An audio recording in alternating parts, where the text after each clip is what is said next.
En lisant ce fragment de l'Évangile, la première chose qui me vient à l'esprit est que Jésus n'a pas trouvé de gratitude.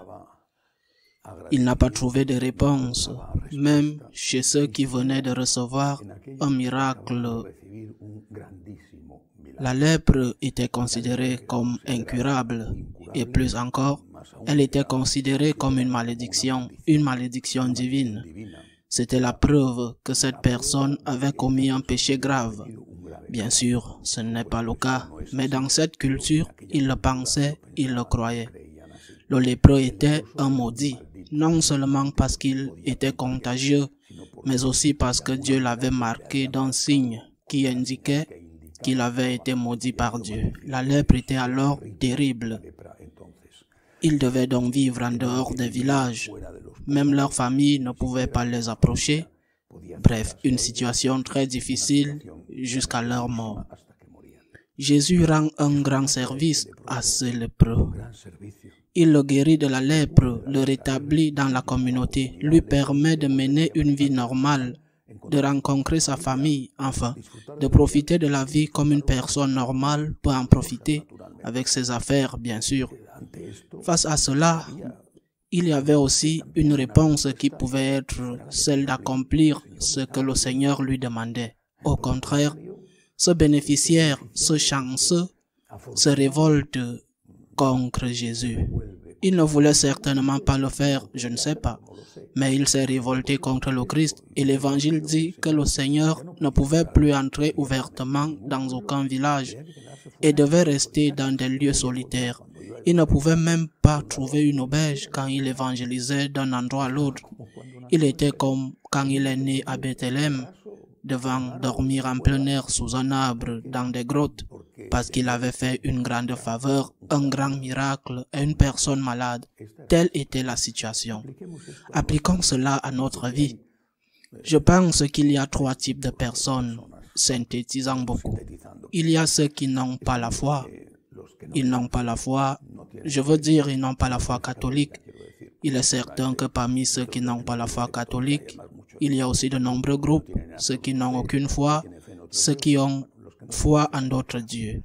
Enfin, ceux qui n'ont pas la foi catholique, ces personnes ne vont normalement pas demander à Dieu de les aider, de leur rendre service et n'ont pas la foi. Comment peuvent-elles demander à Dieu un miracle? Et puis il y a ceux qui ont quelque chose de foi. Je crois que les païens baptisés, la définition est celle de Benoît XVI et elle est parfaite. Les païens baptisés ou baptisés païens, beaucoup d'entre eux, pas tous, mais beaucoup d'entre eux ont quelque chose de foi, quelque chose. Sûrement lié à leur éducation à la maison, quand ils étaient enfants, à leur catéchèse de première communion, bref, quelque chose, très peu, mais quelque chose.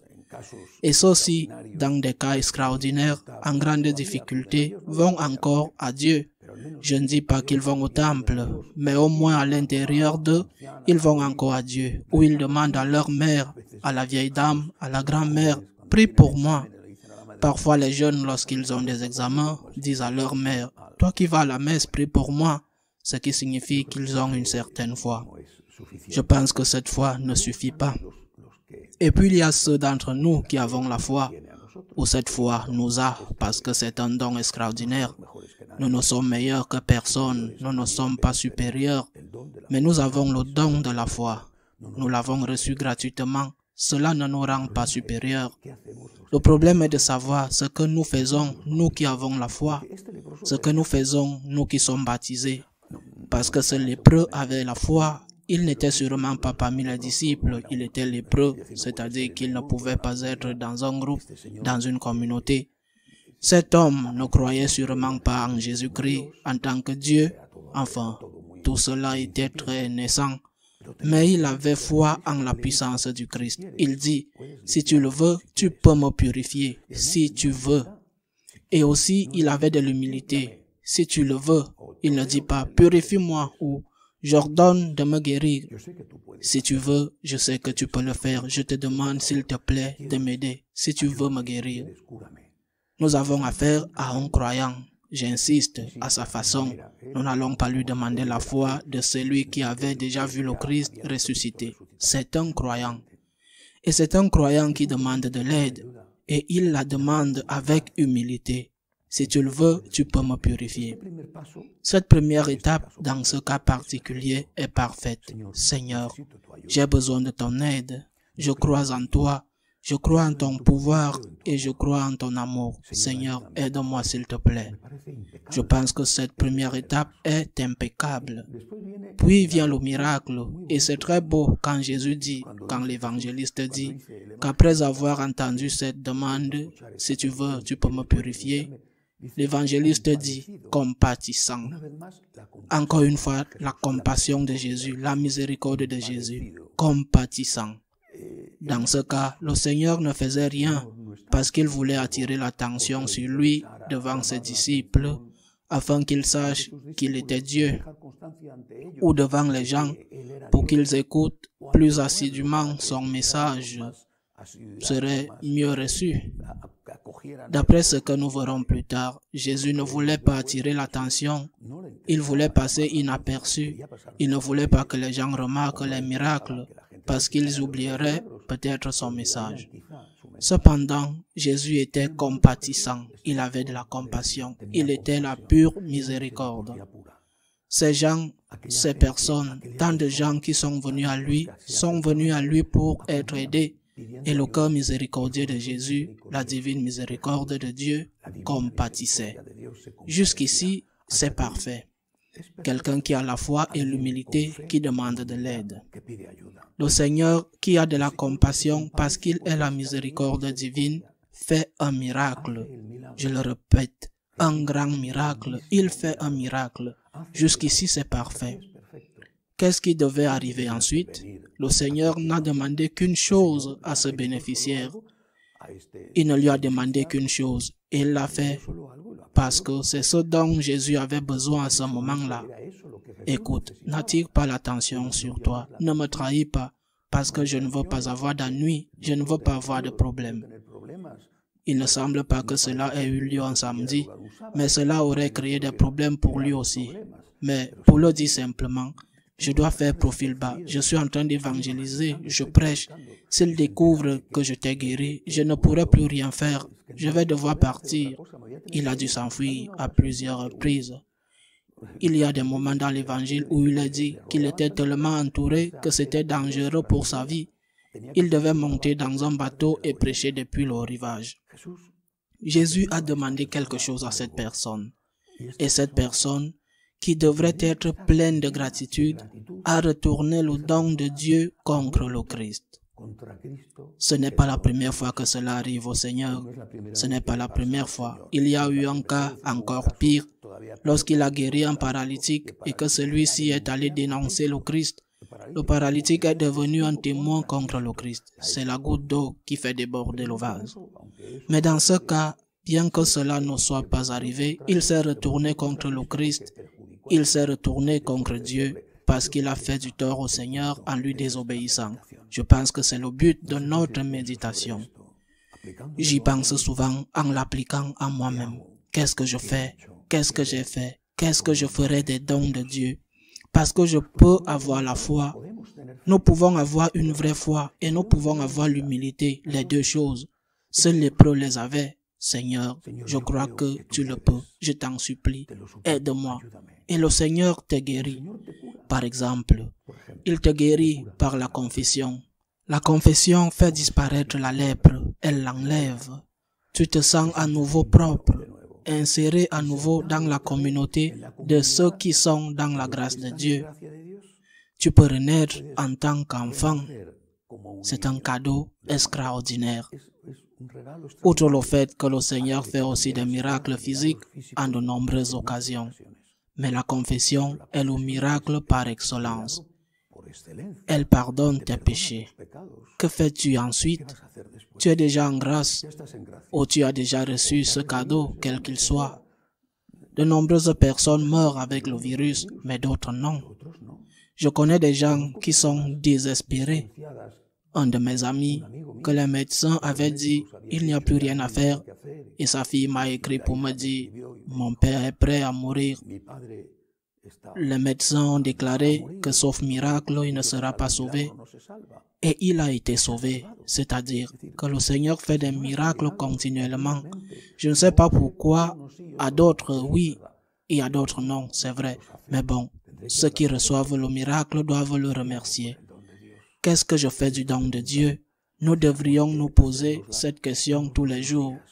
Qu'ai-je fait du don de Dieu? Qu'est-ce que je fais du don de Dieu? Qu'est-ce que je fais de l'amour de Dieu? Qu'est-ce que je fais de la miséricorde de Dieu? Peut-être n'y a-t-il pas de question plus importante que celle-ci pour celui qui a la foi naturellement. Si tu n'as pas la foi, si tu penses que ce que tu as, tu l'as gagné et que tu ne le dois à personne, si tu penses que Dieu n'existe pas, alors tu ne lui as pas demandé de faveur, bien sûr, car si tu n'as pas la foi, comment vas-tu demander des faveurs à Dieu? Mais celui qui a la foi, nous qui avons la foi, qu'est-ce que je fais du don de Dieu? Le don de Dieu est la grâce de Dieu. C'est la santé, c'est l'argent, c'est la famille. Ce sont les choses qui nous permettent de vivre les bons moments de la vie, d'avoir un peu de paix, de bien dormir, ou du moins de dormir régulièrement, de pouvoir se promener quand on peut se promener et qu'on n'est pas confiné chez soi par le virus. Tant de choses qui sont un don de Dieu et qui rendent la vie tellement plus supportable. Qu'est-ce que je fais du don de Dieu? Qu'est-ce que je fais de tous les dons que j'ai reçus? Je les mets au service de Dieu. Nous ne devrions pas avoir d'autres objectifs dans la vie. C'est pourquoi j'insiste tant, encore et encore. Et c'est la mission que Dieu m'a donnée. C'est la mission que la Vierge m'a donnée. J'insiste tant sur la gratitude. Sans gratitude, sans rendre à Dieu au moins une partie de l'amour que nous avons reçu, nous faisons du mal à Jésus. Pauvre Jésus, le pauvre. Nous allons vers lui pour demander, et le mot « donne-moi » ne tombe pas de notre bouche. Pour ceci, pour cela, pour ce qui est au-delà, je le répète, je parle de ceux qui sont baptisés avec foi. On va voir Dieu pour lui demander. Et puis, nous retournons les dons de Dieu contre Dieu. Avec l'argent reçu, que faisons-nous? L'accumuler encore et encore et encore. Pourquoi faire? Pour gâter tes enfants, pour les éduquer mal, pour leur donner tous les caprices et en faire des parasites, pour avoir tout, alors que tant de tes frères et sœurs sont dans le besoin. Que faisons-nous du don de Dieu, de tous les dons de Dieu? Parce que la seule réponse juste, humaine, et qui ne mériterait pas la punition de Dieu, est la gratitude. De toi, Seigneur, je l'ai reçu. À toi, Seigneur, je le rends. Il est à toi, il n'est pas à moi. Tu me l'as prêté. Je suis un gardien, je ne suis pas le propriétaire. Parce que toi, Seigneur, tu es le propriétaire de tout. Toi, que me demandes-tu d'en faire? Dans le cas du lépreux, va voir le prêtre pour qu'il constate que tu es guéri. Ne lui dis pas qui c'était et c'est tout. Dans ce cas, le Seigneur lui demandait quelque chose de relativement simple. Que nous demande le Seigneur? La prière. Que fais-tu de ton temps? Pries-tu?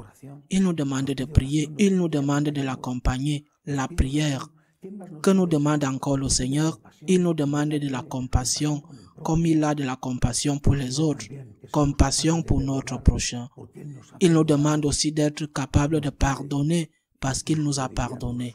Il nous demande, je dirais même, il nous supplie de le défendre, de pouvoir le défendre contre tout ce qui l'attaque. Le défendre pacifiquement, mais le défendre courageusement. Il nous demande de l'aimer comme sa mère l'a aimé. Que fais-je du don de Dieu? Merci Seigneur pour ce que tu m'as donné et tout ce que tu m'as donné, à commencer par ma vie, et prêt pour le martyre en comptant sur ta grâce pour y résister. Tout ce que tu m'as donné, Seigneur, est à ton service. Cela est juste, c'est ce que je dois faire. Qu'il en soit ainsi.